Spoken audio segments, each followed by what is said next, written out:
Salah seorang dari istri-istri para nabi mengadukan halnya kepada Elisa sambil berseru, "Hambamu, suamiku sudah mati.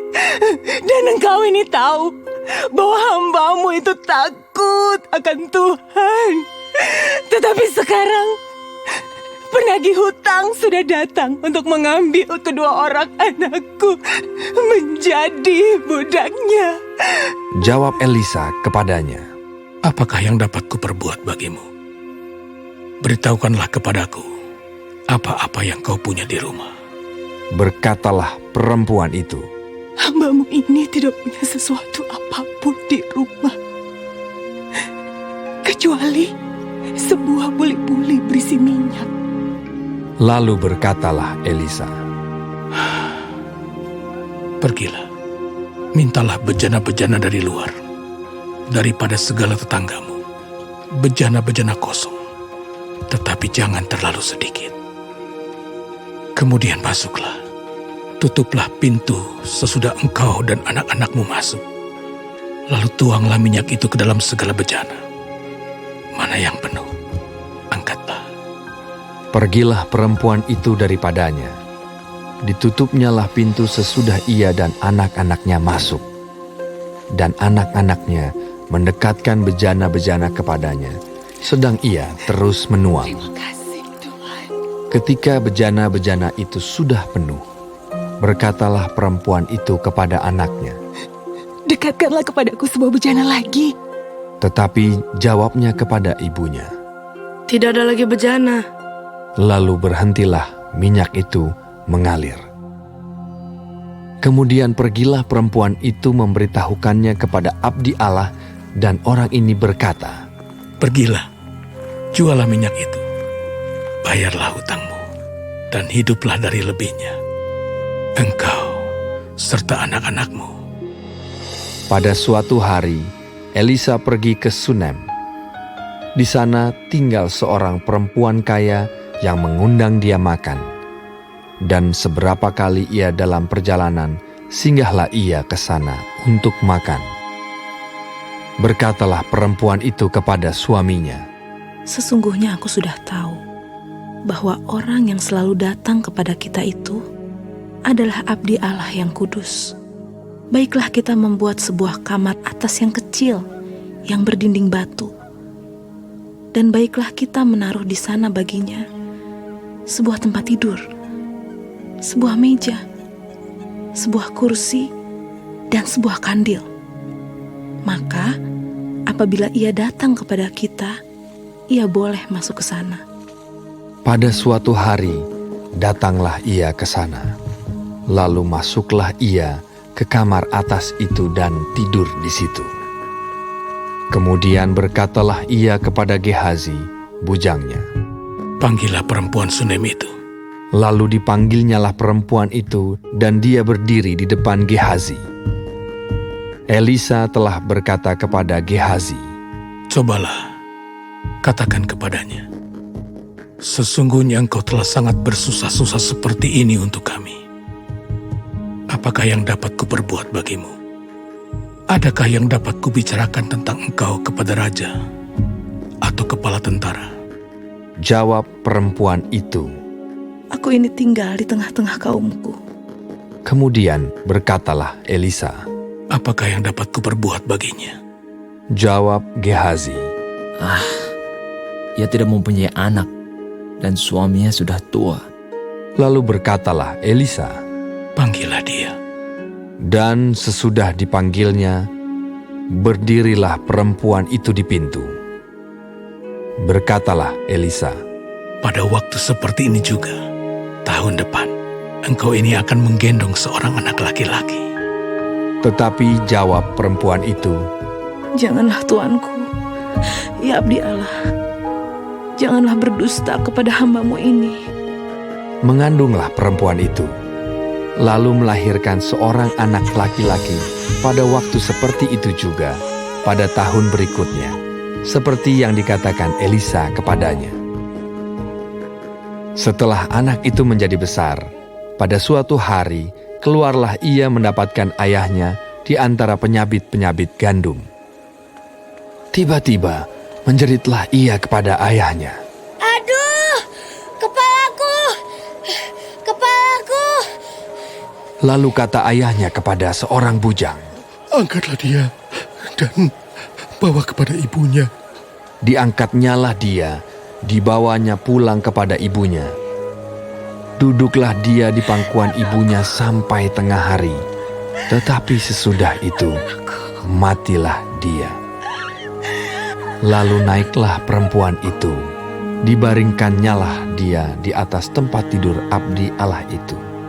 Ditutupnyalah pintu dan pergi, sehingga anak itu saja di dalam kamar. Sesudah itu, ia memanggil suaminya serta berkata, Suruh kepadaku salah seorang bujang dengan membawa seekor keledai betina. Aku mau pergi dengan segera kepada abdi Allah itu dan akan terus pulang. Berkatalah suaminya, Mengapakah pada hari ini engkau hendak pergi kepadanya? Padahal sekarang bukan bulan baru dan bukan hari Sabat. jawab perempuan itu. Jangan khawatir. Dipelanainyalah keledai itu dan berkatalah ia kepada bujangnya, Tuntunlah dan majulah. Jangan tahan-tahan aku dalam perjalananku, kecuali apabila ku katakan kepadamu. Demikianlah perempuan itu berangkat dan pergi kepada abdi Allah di Gunung Karmel. Segera sesudah abdi Allah melihat dia dari jauh, berkatalah ia kepada Gehazi, bujangnya, Lihat, perempuan Sunem itu datang. Larilah menyongsongnya dan katakanlah kepadanya, Selamatkah engkau? Selamatkah suamimu? Selamatkah anak itu? Jawab perempuan itu. Selamat. Dan sesudah ia sampai ke gunung itu, dipegangnyalah kaki abdi Allah itu. Tetapi Gehazi mendekat hendak mengusir dia. Lalu berkatalah abdi Allah, Biarkanlah dia. Hatinya pedih. Tuhan menyembunyikan hal ini daripadaku, tidak memberitahukannya kepadaku. Lalu berkatalah perempuan itu, Adakah ku minta seorang anak laki-laki daripada Tuhanku? Bukankah telah kukatakan, jangan aku diberi harapan kosong? Maka berkatalah Elisa kepada Gehazi, Ikatlah pinggangmu, bawalah tongkatku di tanganmu dan pergilah. Apabila engkau bertemu dengan seseorang, janganlah beri salam kepadanya. Dan apabila seseorang memberi salam kepadamu, janganlah balas dia. Kemudian taruhlah tongkatku ini di atas anak itu. Tetapi berkatalah ibu anak itu, Demi Tuhan yang hidup dan demi hidupmu sendiri, sesungguhnya aku tidak akan meninggalkan engkau. Lalu bangunlah Elisa dan berjalan mengikuti perempuan itu. Adapun Gehazi telah berjalan mendahului mereka dan telah menaruh tongkat di atas anak itu. Tetapi tidak ada suara dan tidak ada tanda hidup. Lalu kembalilah ia menemui Elisa serta memberitahukan kepadanya. Katanya, Anak itu tidak bangun. dan ketika Elisa masuk ke rumah, ternyata anak itu sudah mati dan terbaring di atas tempat tidurnya.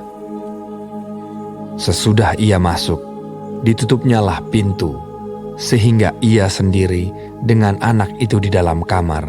Kemudian berdoalah ia kepada Tuhan. Lalu ia membaringkan dirinya di atas anak itu, dengan mulutnya di atas mulut anak itu, dan matanya di atas mata anak itu, serta telapak tangannya di atas telapak tangan anak itu. Dan karena ia meniarap di atas anak itu, maka menjadi panaslah badan anak itu. Sesudah itu, ia berdiri kembali dan berjalan ke dalam rumah itu sekali ke sana dan sekali ke sini. Kemudian meniarap pulalah ia di atas anak itu. Maka bersinlah anak itu sampai 7 kali, lalu membuka matanya. Kemudian Elisa memanggil Gehazi dan berkata, Panggillah perempuan Sunem itu. Dipanggilnyalah dia, lalu datanglah ia kepadanya. Maka berkatalah Elisa, Angkatlah anakmu ini. masuklah perempuan itu, lalu tersungkur di depan kaki Elisa dan sujud menyembah dengan mukanya sampai ke tanah. Kemudian Diangkatnyalah anaknya, lalu keluar. Elisa kembali ke Gilgal pada waktu ada kelaparan di negeri itu. Dan ketika pada suatu kali rombongan nabi duduk di depannya, berkatalah ia kepada bujangnya, Taruhlah kuali yang paling besar di atas api, dan masaklah sesuatu makanan bagi rombongan nabi itu. Lalu keluarlah seorang dari mereka ke ladang untuk mengumpulkan sayur-sayuran. Ia menemui pohon sulur-suluran liar dan memetik daripadanya labu liar serangkul penuh dalam jubahnya. Sesudah ia pulang, teruslah ia mengiris-ngirisnya ke dalam kuali masakan tadi, sebab mereka tidak mengenalnya.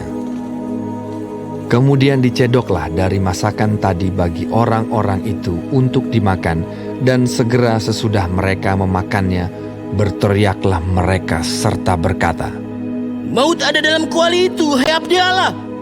dan tidak tahan mereka memakannya. Tetapi berkatalah Elisa, Ambillah tepung, dilemparkannyalah itu ke dalam kuali serta berkata, cedoklah sekarang bagi orang-orang ini, supaya mereka makan. maka tidak ada lagi sesuatu bahaya dalam kuali itu. Datanglah seseorang dari Baal Salisa dengan membawa bagi abdi Allah roti hulu hasil, yaitu 20 roti jelai serta gandum baru dalam sebuah kantong. Lalu berkatalah Elisa, Berilah itu kepada orang-orang ini, supaya mereka makan. tetapi pelayannya itu berkata, Bagaimanakah aku dapat menghidangkan ini di depan 100 orang? jawabnya, Berikanlah kepada orang-orang itu, supaya mereka makan. Sebab beginilah firman Tuhan, orang akan makan, bahkan akan ada sisanya. lalu dihidangkannyalah di depan mereka. Maka makanlah mereka dan ada sisanya, sesuai dengan firman Tuhan.